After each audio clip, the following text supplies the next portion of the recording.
Yeah, we're just having some entertainment in the chat going on. Some mouse control love happening out there. Mouse control versus Find the Host. This round 2 is going to be a best of 1. Mouse control, they did get a bye in round 1 as they're seeded quite highly. Banning out the Johanna first. Banning out that super tank. She is still a good tank. I don't know if we can go as far as to still call her a super tank, but she's not lost that status. It's just super tank's not really so much of a thing because the wave clear isn't as strong anymore.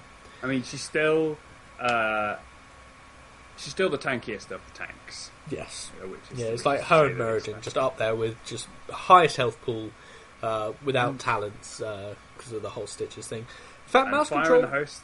Yeah, I was going to say, Find the Host. They ban out the Uther after the Johanna ban, so we get the 2 top kind of tier bans that we'll probably end up seeing.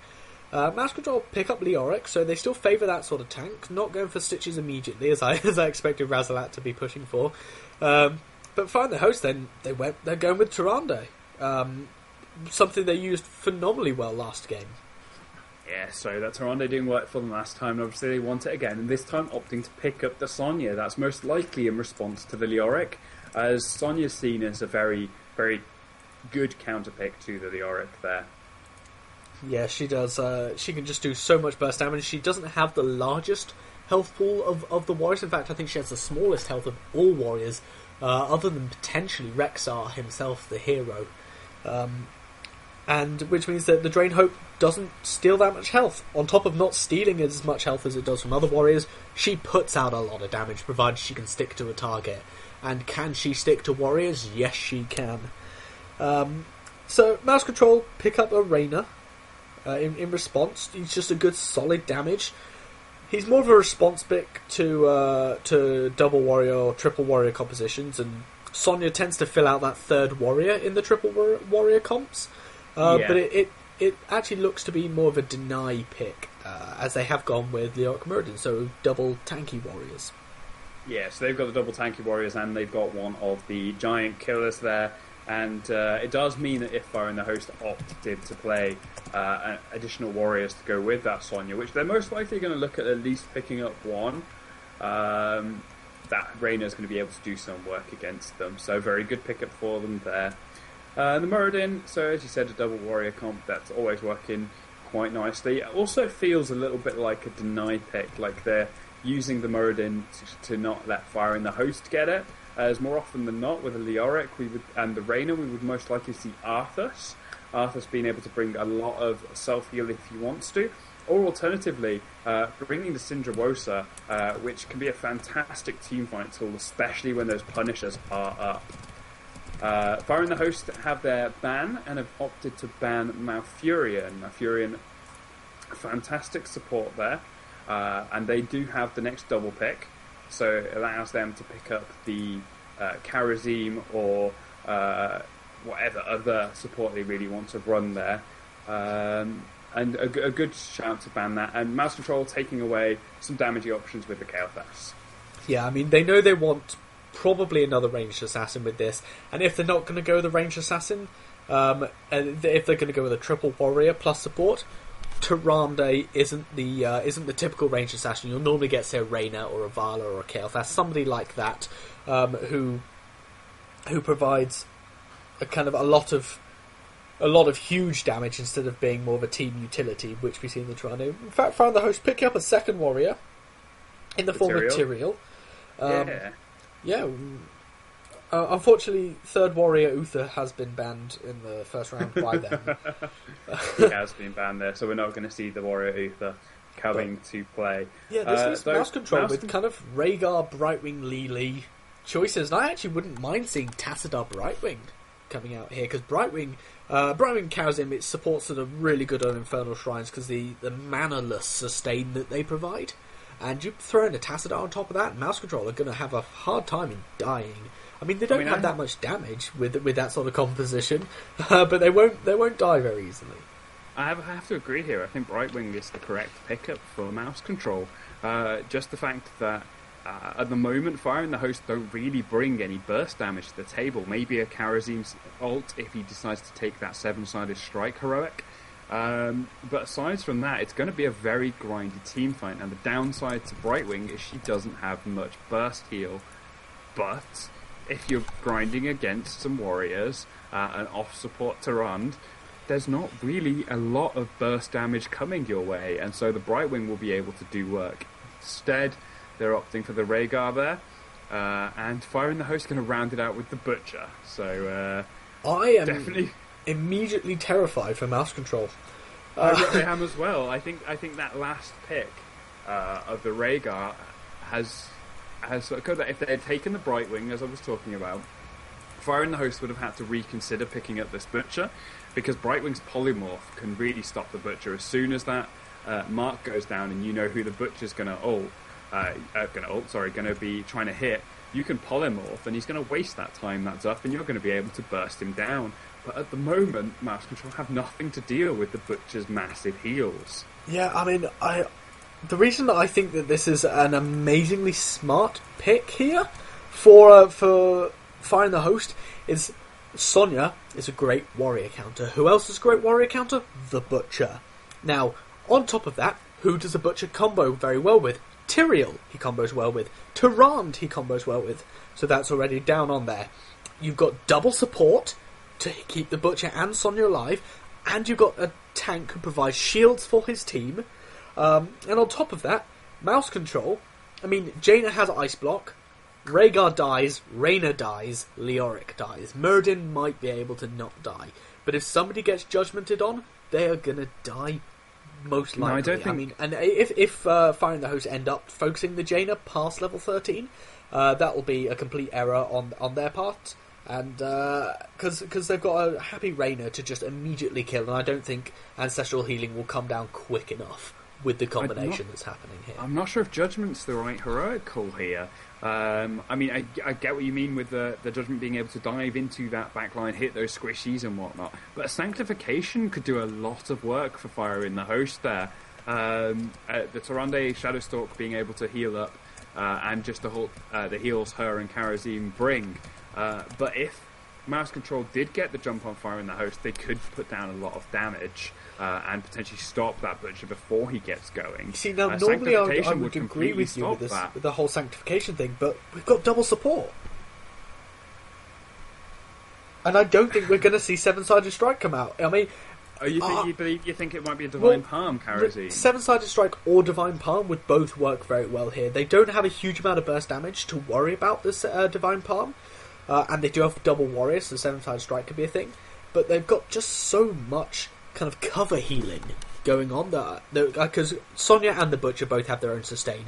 Tyrael provides shields for the team. Tyrande also provides shields and healing provided, dependent on the level 4 talent. Karazim provides shields and healing for the team provided on the level 4 talent. It's crazy. Looks like we are ready to go into the game here. So we're going to see how this plays out. But I think we're both in agreement here.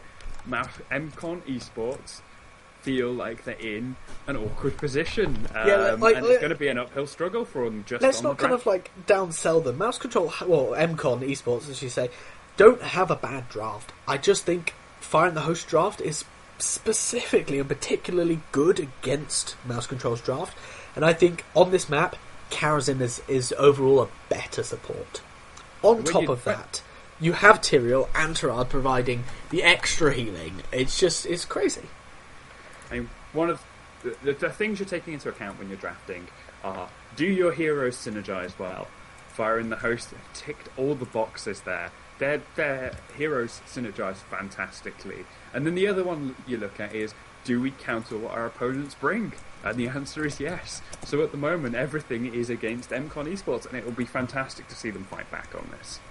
Yeah, I mean, I'd love for us to be proved wrong. I'd love to have this crazy game, but I think pre-level 10...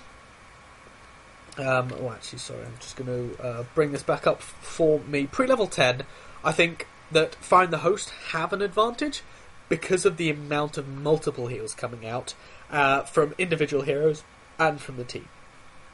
I think laning-wise, they're just going to be slightly stronger. However, late game... So at post-level 10, again, I think Fire in the Host have an advantage. I think the heroics from that setup they've got are more impactful in that mid-game. Come late game, though, I think Mouse Control are looking pretty much okay, provided their Reyna just doesn't get picked on. provided they can get there. So, getting into this, I will stick with Fire in the Host, and you could go with introducing Mouse Control if you'd like, the blue team. mCon eSports over on the blue team. We mCon. have Creighton I must remember that. on the Rhaegar. We have Razalat rocking his Leoric. We have Solid SMD on the Jaina. Philibert on the Muradin, and Achu on the Reyna, rocking that Captain America skin there. Yeah, Achu, a fantastic name to say. Meanwhile, over the side of Fire in the Host, we have Maximus in that tank role on Tyrael. Miskoj playing the Sonya. Moogie Lol on the Butcher. At C0 on the Karazim, and Redground playing that Tyrande, the team captain there. Now C0, I don't believe we saw last game, so a little bit of a max up here. We do allow a maximum of 8 players per roster, so in between games you can mix them up, and also if a player doesn't come in, you can have a completely unique stand-in, even if you've not put them on the roster. We're not going to penalise you hugely for that, as long as, you know, the main of your team is there. But we're going to have a small roster team, so a more comfortable Karazim played by C0 here than potentially who played the support last game. Yeah, and so we saw a little bit of pirate bush, but nothing really came of it, and these teams just kind of poke back and forth. The objectives here, the shrines you can see in the top, the middle, and towards the bottom there. They're going to be the objectives that people are going to be playing for. And when they click those, they will start spawning Guardians. Muradin walking into the wrong bit of smoke there, and he's going to get a lot of damage put down, but I expect he will get to walk away there and go heal up at the fountain.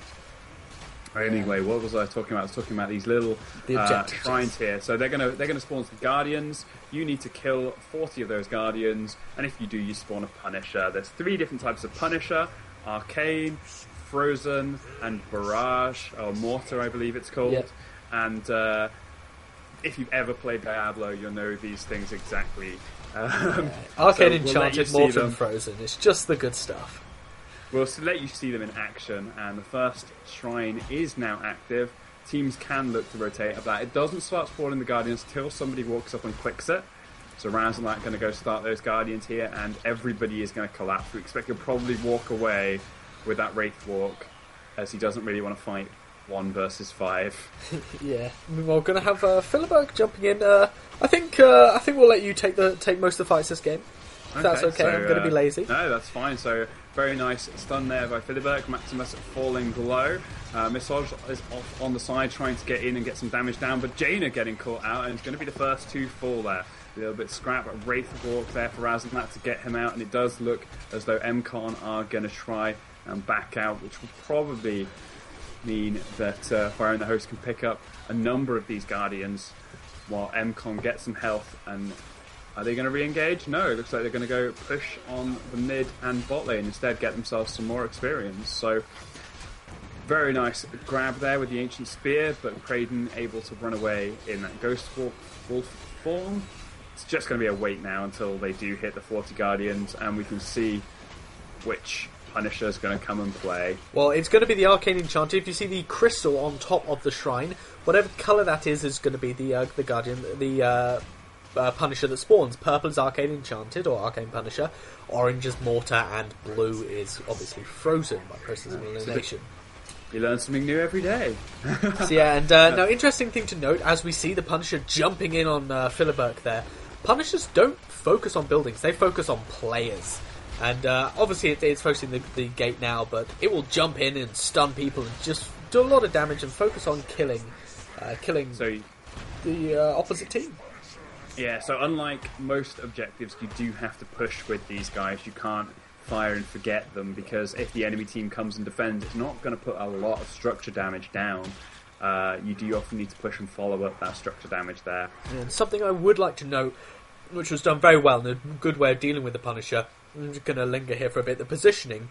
They attacked the Punisher behind the gate, the Punisher jumped over the gate, and that put it in a very secure location to be able to kill it down. As the opposing team, which was Fire in the Host, they had to still stand behind the gate in the towers in order to besiege him, whilst mCon eSports were just taking down that Punisher behind their gates in relative safety. So Fire and the Host have picked up the Impalers, and it looks like they're going to go try and get mCon's Impalers there. Philibert is taking quite a bit of damage, but he's going to get out with his Dwarf Toss. Nice Earth Mode finds Totem from Praden, just going to be a bit of a pain, and Fire and the Host will pick those Impalers up, and probably look to push down on the bot lane there.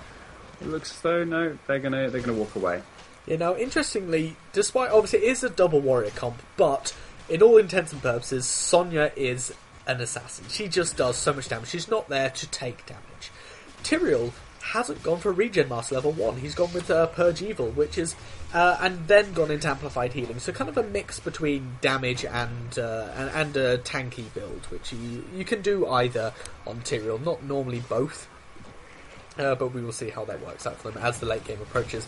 Also, give me more on Reyna instead of Seasoned Marksman, so not that much scaling in the late game for mCon eSports. So a bit of a worry. So maybe both teams here thinking the game's going to go a little bit shorter, as the games in Infernal Shrines previously were very fast.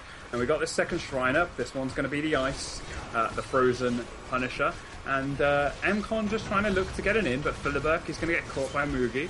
Nice Lunar Flare there, but he does Dwarf Toss himself out, so getting away on low the health. Venom from the Razalak Butcher coming through would have ticked him out, potentially. Yeah, Razalak getting in and getting a bit of damage down on, but not getting damage on the heroes, just getting some damage on the Guardians there.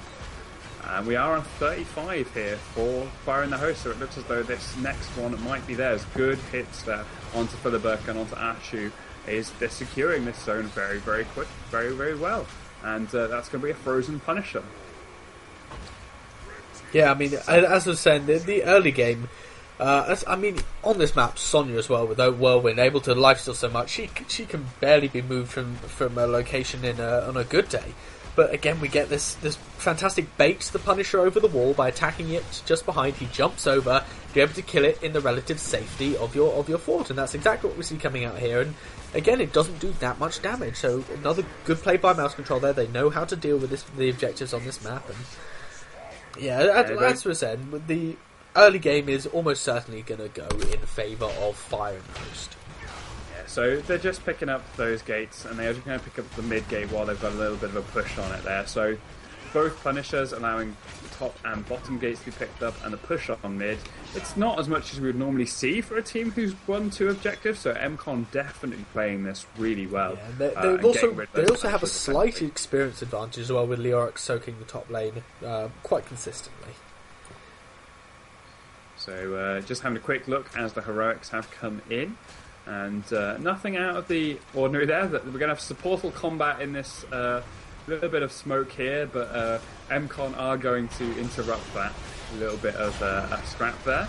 It's going to turn into something a bit more serious. The Shadow Stalk goes down. Praden going down, trying to get the Ancestral Healing, but not able to get it up. Cesara going to take this 7-sided strike and take Philibert low. And Miscosh is going to chase that down, but nice security there under the fort. The Judgment initiation onto the Rhaegar is really what secured the kill initially. The Ancestral not quite quick enough. And I will say one of the slightly unusual heroic choices is Lamb to the Slaughter over the Furnace, which I think is a very good pick against this composition, because they have a lot of ways of trying to get out. And this is going to mean that one hero is going to get locked down pretty immediately, pretty permanently. And with the amount of burst damage and damage in general that's coming out from Fire and the Host, whoever does get affected by Lamb to the Slaughter is going to die. We're going to the third shrine here. Currently, the experience is pretty even. Fire and the Host 2-0 up on kills, and they are 2 Punishers up as well. So we'll see if they're going to secure this third. They're going to pick up 10 quick Guardians, and actually, mCon not reacting at all, instead just pushing on this bottom lane and trying to get some damage down there. The committing Hyperion the is going Hyperion down, so the Yamato Cannon's going to do some work, and they'll probably pick this fort up uncontested. But are we going to see a bit of a base race here? Potentially. mCon actually have the fort lead at this point now. They've taken a fort, and despite now having a third Punisher, or at least having the 2 Punishers in effect, Fire and the Host still haven't taken a fort. No, that's very, very true. Though the gates are down this time, so mCon aren't going to be able to bait out the Punisher and deal with it. So mid fort is going to fall very quickly. The Punisher's still on high health, and Fire and the Host are bunched up with it. So they're probably going to have to bait it over this, but it's going to break down the gate very quickly, meaning that Fire and the Host can come in. A 7-sided strike there, going to take down Philibert. A big Ring of Frost there coming down as well. No, Lambton Slaughter landed on the Jaina there as well, but she actually ice blocked, which completely disabled the Lambton Slaughter, got rid of the chain despite the duration still going. She was then just able to walk out of it, so almost falling there, but really good use there of ice block coming out from Solid S&D. And at this point, Fire and the Host are middle of health and not really wanting to fight. Massage is going to take a little bit of damage as he goes in and puts the Reyna popping his adrenaline rush there, but falling low and getting out. Also, Leoric falling low. Massage is going deep, but the Jaina circles are going to keep slowing him, and eventually he does fall. Yeah, having a Kazim who relies on auto-attacking to properly heal is not the best healer to dive in deep. And actually, mCon getting another pick up on the Tyrande. Yes, it's ended up being a really good fight for mCon. Philibert's Muradin putting down some stuns, and the Leoric Wraith walked in and was able to take that. So they're going to pick up the Impalers here, down on the right-hand side, and also likely to pick up the ones from bottom, so they can get some more push on. So they're still ahead after evening the... no, it was 3-2, so they picked up 2 kills there. So Fire and the Host still ahead on kills, but... the push advantage is neither team has a huge advantage. In fact, we're going to have a big judgment onto the Rhaegar here and let you continue this fight. Yeah, so the Ancestral Healing does come down, so Rhaegar's going to stay alive. A big Hyperion coming out, going to put down a lot of damage, and 7-sided strike coming out there as well. Heroics flying left and centre. Sonya's going to take down the Leoric, who Wraith walked in a little bit too deep to the team there, and this does mean that all 5 members of Fire and the Host are still up, while only 3 from mCon are there. Going to chase down Philibert's Muradin, but able to dwarf toss himself out, but not for too long. He's going to get caught up and get taken out. Yeah, I mean, it was just a fantastic Lambton Slaughter on the Rhaegar. A big judgment coming down, and then couple that with the Lambton Slaughter, and... I mean, that's exactly what you want. You want to take out the Rhaegar, and this is going to be another Arcane Punisher up in top lane for Fire and the Host. Yeah, so Sonya already starting that. Razzler instead absorbing some experience in this mid, and it looks as though he's going to rotate towards that bottom, as those Impalers are pushing on to the bottom gate. And if mCon eSports decide to do what they did last time, this could be a keep going down instead of a fort this time. Yeah, because like you say, the fort is still up in top lane on the side of mCon, so I think a keep for a fort would, and losing the Punisher out, I think mCon would be okay with this trade. They are just going straight for this, and for those who don't know, Jaina's had that change where her crit damage, the chill actually does affect buildings, so she does get that bonus damage, and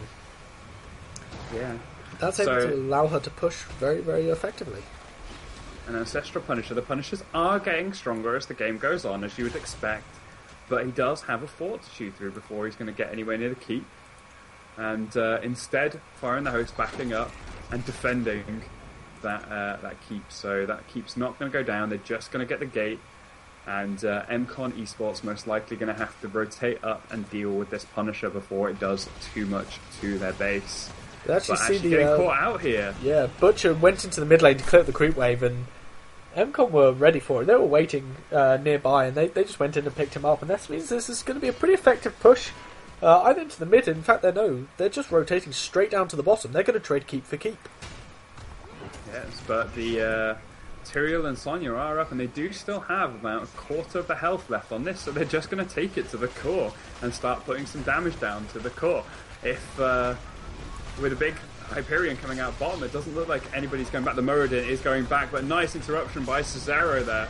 7-sided strike coming out, going to hit everybody, so nobody's going to be able to back up, and it does look as though the core is going to fall. But mCon eSports, they're going to... Yeah, not appreciating the Wrath of the Berserker Sonya's damage coming out there in combination with the Arcane Punisher, who is... Arcane Punisher is widely considered the strongest one there, and kind of almost an underwhelming victory. It wasn't even a base race. Just mCon didn't defend, and they lost because of it.